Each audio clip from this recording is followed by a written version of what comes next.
E aí, pessoal do curso de Engenharia, bem-vindos a mais um exercício. Nesse vídeo a gente vai encontrar o esforço cortante para esse tipo de carregamento no ponto x igual a 1 metro. A gente vai usar a função de singularidade. Então aqui a gente vai ter um máximo de 3 kN, e aqui nesse outro a gente tem 2,5 kN. Para isso aí eu vou ter que encontrar os esforços externos para poder utilizar a função de singularidade, como a gente já estava fazendo. O somatório de momentos naquele ponto A ali tem que ser igual a zero. Então aqui eu vou fazer o seguinte, menos 2,5 kN por metro, né, esse carregamento, vezes o tamanho dele, que é 2 metros, vezes 1 metro, que é a distância do equivalente concentrado dele até o ponto A, certo?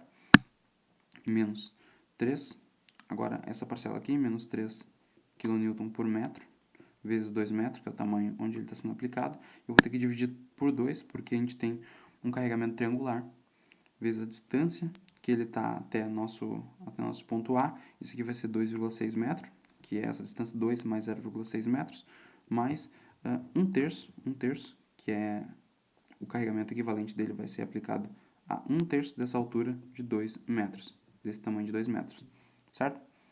É só lembrar lá dos tipos de carregamento. Ele vai estar a 1/3 da altura nessa direção aqui. Se fosse para essa outra direção, seria 2/3 dessa altura toda aqui.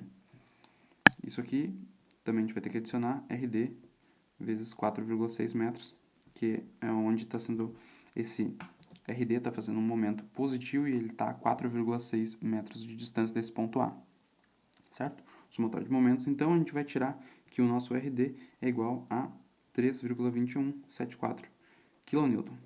Aí com esse valor, a gente pode fazer o somatório de forças na direção y, ou a gente poderia ter feito direto o somatório de forças em cima do D e ter descoberto a reação em A. Mas vamos fazer os dois. O somatório de forças na direção y igual a zero, a gente vai descobrir que o RA é igual a 4,7826 kN. Vou escrever a função Q de x, para depois a gente integrar ela e encontrar o esforço cortante.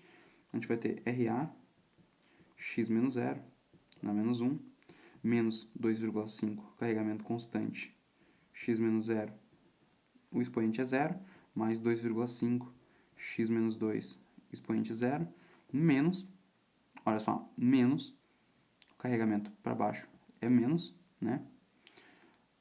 Só que essa inclinação ela é negativa também, 3 kN por metro sobre 2 metros, certo? Ó, 2 metros sobre 3 kN, que é o máximo aqui. Estou pegando essa inclinação, só que eu tenho que botar um negativo ali, porque essa inclinação ela é negativa. Então, esses dois sinais vão entrar na função de singularidade, sempre. O sinal para baixo quando for negativo o carregamento, e também negativo aqui na frente, também quando ele for uma rampa descendo. Quando for uma rampa subindo, ele não vai ser negativo porque a inclinação é positiva. Então, a inclinação, o valor, o sinal da inclinação vai na frente. Então, depois de feito isso, a gente vai fazer o seguinte, vamos continuar com o problema. A distância que ele vai ser ligado vai ser lá em 2,6 metros. E o expoente é 1, porque ele é um carregamento em rampa. O nosso V de x é igual a menos a integral de Q de x dx. E a gente integrando isso aí, a gente vai encontrar RA, x menos 0 elevado a zero. Tudo isso de acordo com a nossa definição da função de singularidade. Aqui é mais 1, mais 2,5, mais 2,5, x menos 2, elevado a zero. Aí aqui a gente vai ter 3 sobre 2 vezes 2, x menos 2,6 elevado a 2. Olha só, aqui tem uma coisa bastante importante que eu vou ressaltar. Quando eu fiz menos 2,5, que está ligado a partir do zero, tá? Até esse ponto de 2 metros, certo? O que acontece? A função de singularidade ela não vai desligar depois de 2 metros, e eu preciso retirar ela. Então, o que eu faço? Eu vou ter que somar, eu vou ter que subtrair, na verdade, esse carregamento a partir dos 2 metros, que foi o que eu fiz aqui. Então, ele ficou positivo. Então, a partir desse ponto, essa função não vai existir mais, porque eu estou cancelando ela com outra função de singularidade, outra função de half-side na direção ao contrário, certo? Então, depois de feito isso, eu vou escrever o gráfico dessa função. o problema, que é o valor do cortante no ponto de 1 metro. No ponto de 1 metro. Então, o que eu vou analisar aqui?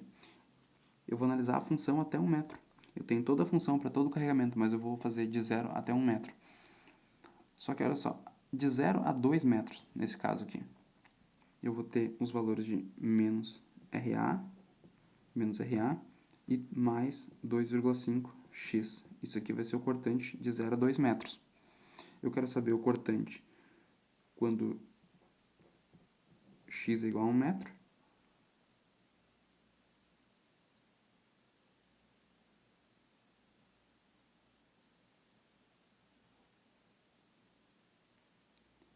Então, o cortante vai ser menos RA mais 2,5. Isso aqui vai nos dar menos 2,26 kN no ponto de 1 metro. A nossa função vai sair de menos RA. A inclinação é positiva, né? Dessa função aqui, a inclinação é positiva.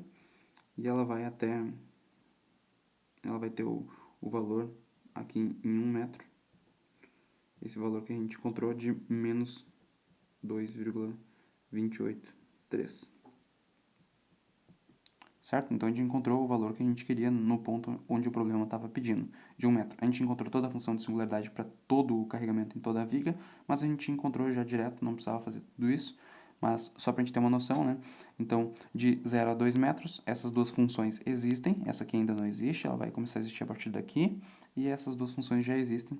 E aí, a nossa função v de x para esse intervalo de 0 a 2 metros, com essas duas funções, fica menos RA, que foi o que a gente encontrou aqui em cima, 4,7826, e ele é negativo aqui, mais 2,5, que multiplicou 1 metro aqui em cima, a gente vai ter menos 2,2826 kN, para esse ponto de x igual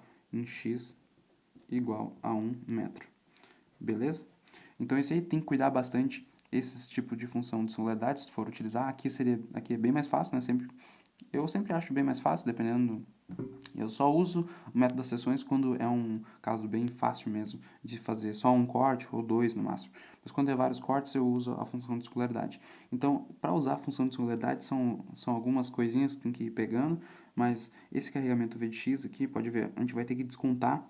A gente teve que descontar e depois tem que se ligar na inclinação para não errar nenhum sinal, porque depois que tu errar um sinal aqui, tu vai carregar esse erro no gráfico aqui e depois não ter problema para descobrir a tensão desse elemento ou seja lá o que for que tu vai descobrir. Até mesmo para depois integrar novamente, porque o momento m de x é menos a integral desse v de x. Se eu errei um sinal aqui, em vez de lá no q de x, eu levei para o v de x, levei para o momento também, então estraguei todo o problema, certo? Então é isso aí, muito obrigado por ter assistido até o final e até mais.